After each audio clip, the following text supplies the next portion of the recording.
कल हम बतलाए थे आप लोगों को कि किसी भी इलेक्ट्रोड का पोटेंशियल हम अकेले नहीं निकाल सकते।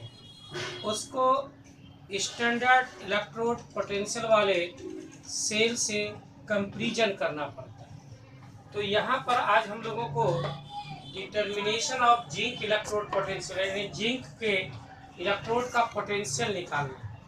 तो कल हम बतलाए थे कि हाइड्रोजन इलेक्ट्रोड का पोटेंशियल 0 होता है, तो हम उसको एनोड के रूप में भी इस्तेमाल कर सकते हैं और कैथोड के रूप में भी इस्तेमाल कर सकते हैं।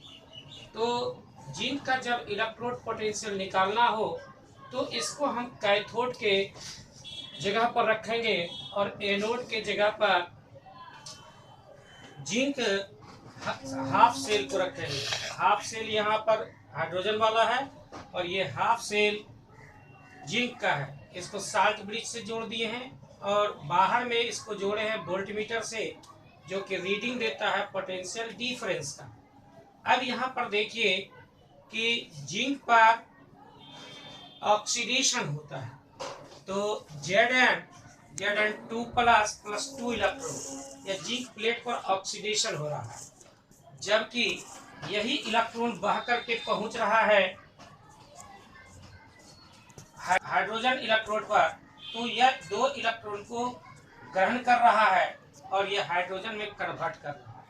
अगर पूरे सेम रिएक्शन को देखें तो ई कैंसिल हो गया, Zn सॉलिड है plus 2H plus aqueous solution है, यह जिंक का एक्वस सोल्यूशन है और यह हाइड्रोजन है गैस। इसको हम सेल के फॉर्म में लिखे हैं। जब हम इसको जोड़ देते हैं तो इसका वोल्ट मीटर का रीडिंग आता है 0.76 इलेक्ट्रॉन वोल्ट। लेकिन चूंकि यहाँ ऑक्सीडेशन की क्रिया हो रही है जिंक के लिए, इसलिए इसके पोटेंशियल को हम लोग लिखते हैं माइनस में -0.763 वोल्ट।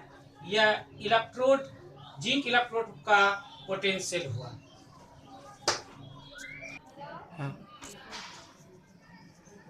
अब हम लोग कॉपर इलेक्ट्रोड का पोटेंशियल निकालेंगे। अब ठीक इसके पहले हम बतलाए थे कि यहाँ पर जिंक इलेक्ट्रोड को रखेंगे। अब उसको हटा करके हम लोग कॉपर इलेक्ट्रोड को रख दिए। काम सब कुछ वैसा ही की, सारी व्यवस्था वैसा ही की। इस बार जो हाइड्रोजन इलेक्ट्रोड है उस पर ऑक्सीडेशन होता है और इस पर रिडक्शन होता है। इलेक्ट्रॉन का फ्लो हाइड्रोजन इलेक्ट्रोड से कॉपर इलेक्ट्रोड की ओर होता है। वोल्ट मीटर का पठन जो है रीडिंग 0.345 वोल्ट है।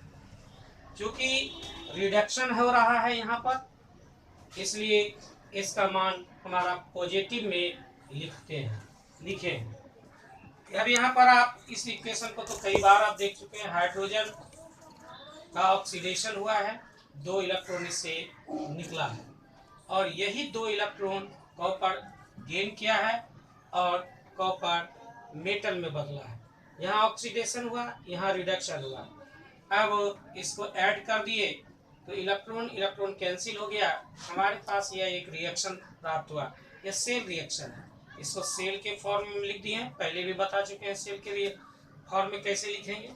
अब अगर हम लोग एक गैल्वेनिक सेल बनाएं जिसमें कॉपर इलेक्ट्रोड हो और जिंक इलेक्ट्रोड हो, तो उसका पोटेंशियल डिफरेंस हो जाएगा 0.34 -0.763 माइनस प्लस हो गया। दोनों को जोड़ने पर 1.103 वोल्ट हो गया। इस तरह से कॉपर और जिंक की इलेक्ट्रोड से बना हुआ गैल्वेनिक सेल का पोटेंशियल डिफरेंस 1.103 वोल्ट होगा। इस तरह से हम लोग इलेक्ट्रोड पोटेंशियल निकाल सकते हैं।